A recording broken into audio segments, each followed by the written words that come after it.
Okay, guys, welcome to my YouTube channel. I hope you like my videos.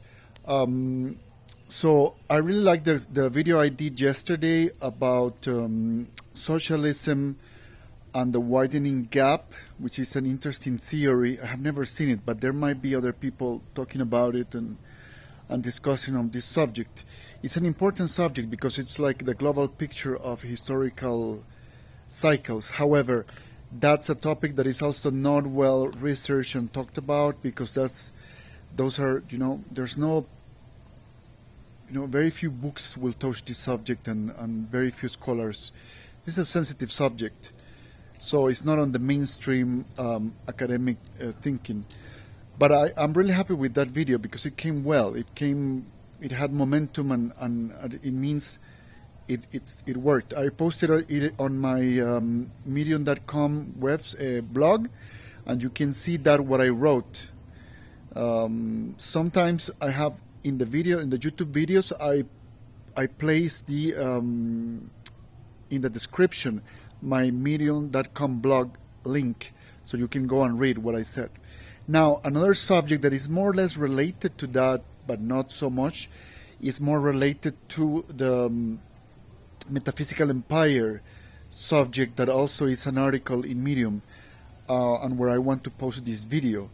Now, so what we're seeing as well, at the same time, this widening gap between ideological perspectives, ideal perspectives, and reality happens also in the midst of this. We have reached a level where the whole world is connected. There's no separation between civilizations anymore. There is still a disconnection between West and East, socially speaking, but formally speaking, East and West are well connected. Of course, when you move from country to country, and especially from continent to continent, you will notice a lot of differences, and there are things that globalization has not come to convey. Right? There's things that you say, oh, well, this is very disconnected from realities in Asia or in Europe, from Latin America or the United States. So, and not to mention Africa is even more unplugged because of technology and economic development. However, there are things that are fully branched through the United Nations, through the institutions, by traveling, especially the internet plays a key role. So globalization has come to achieve a lot of things, but there's a crisis. There's undoubtedly a crisis. After the pandemic, there's a retrieval to nationalism. And now that there's a new power coming, and the new power is achieving success through commerce and industry, all the other nations are saying, oh, well, let's think about it. We're not so much more into liberal economics, like liberal trade. So the classical battle between mercantilists and free traders is coming again, slowly, but it's coming again. So this happened more or less, 150 years ago, I think, but also even before. And it always happens when a new power comes to take the main stage, right? In the first years, they tend to become free traders because it's more convenient for them, of course. So now what happens is that we can still do that, we can still live in globalization, but there's other things that should not apply because it's hurting. It's hurting and it's accelerating the decadence of the West, which is control, and like the fact that people from other nations or in continents can watch what's going on, in real time in other continents and nations. Now, we have seen what China did with this connection on the social media, right? That's worked perfectly for them. The Chinese model of this connection with their own social media. I don't know how they allowed that to happen in the first place. We don't know because it's strange, right? That a country that is technologically branched with the rest of the world has had this permission, right, to reject YouTube, to reject Google, even Facebook. So they are doing their own internet world, and so the Chinese are centering into their own thing. It's not good for for other things like self-centeredness, but it's what it's best for the countries, and yeah, like people in the central countries, Europe and the US, might have a lot of benefits from seeing what's going on in real time in other continents, and basically exploiting labor through internet in ways that we never seen before. However, they are also affected by it, and the disadvantages are outweighing the advantages already. The problems in the U.S., in the political spectrum in the U.S. are derived from that.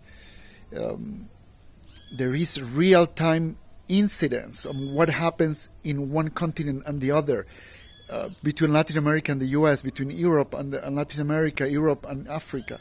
There's real-time implications. So the center has much more power accumulation than ever, but it's too fast. So it's destabilizing the center. I speak about that in my article. Go and read it. And yeah, that's my theory on the world system and the metaphysical empire, right? At the end of the day, when power and domination is exercised, there's good and bad effects for both sides. And as long as people knows about it, and as long as you're smart about it, you can cope. Everybody can cope. There's losers and winners in both sides, but those who are well informed and understand will always succeed and go ahead in life. So yeah, it's a complex subject. I speak about it in the article, as I said. To put an example,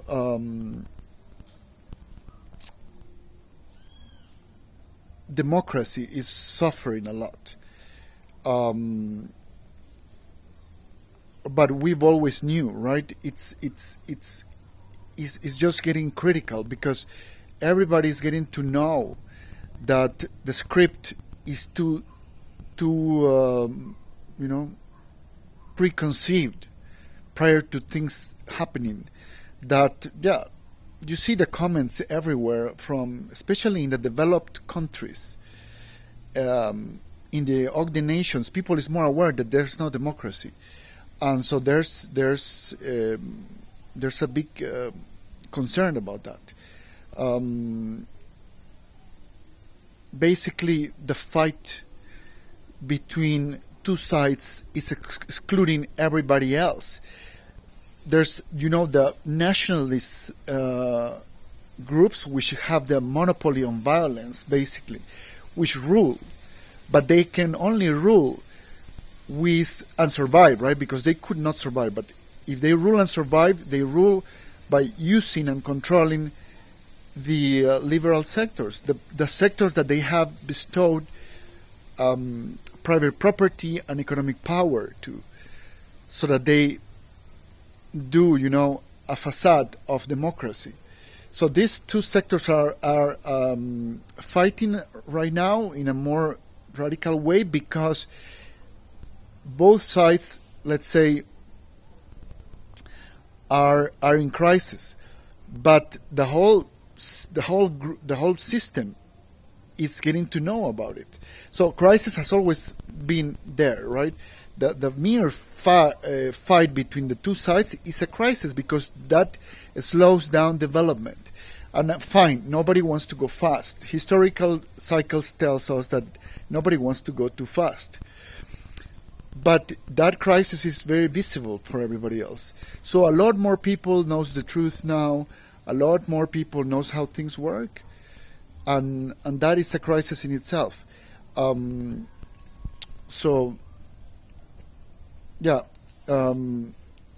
a theater. It's a theater. So in the first place, they're overvaluating the concept of democracy because it actually doesn't exist. The power mongers of the nationalist sector and the power mongers of the liberal sector, which is very a lot of them, a lot of the liberal sector is Jewish community, right? It's the Jewish and the Masons and other people that are empowered, and they are at loggerheads with the nationalists. That's what is happening between Trump and them. However, they are more friendly than in the past. This fight is not as critical as what happened 100 years ago, right? But it's still there, and it's what's coming to occur is that the whole decadence is happening only in the West, not in the East. So slowly, China will get together with Korea, Japan, the whole South Asia and Southeast Asia community of these cosmopolitan nationalist Chinese ethnicity, Chinese center ethnic groups will dominate and blatantly, and that's probably what's going. Nobody can deny that's what's coming in the future. But we prefer a multipolar world. We prefer it's a different balance of powers and not only one power. That's the worst of cases. So think about it. I cut here. I hope you understood this topic. It's quite complex, and there's many things that cannot be said blatantly, but it's important. So thank you very much. Bye-bye.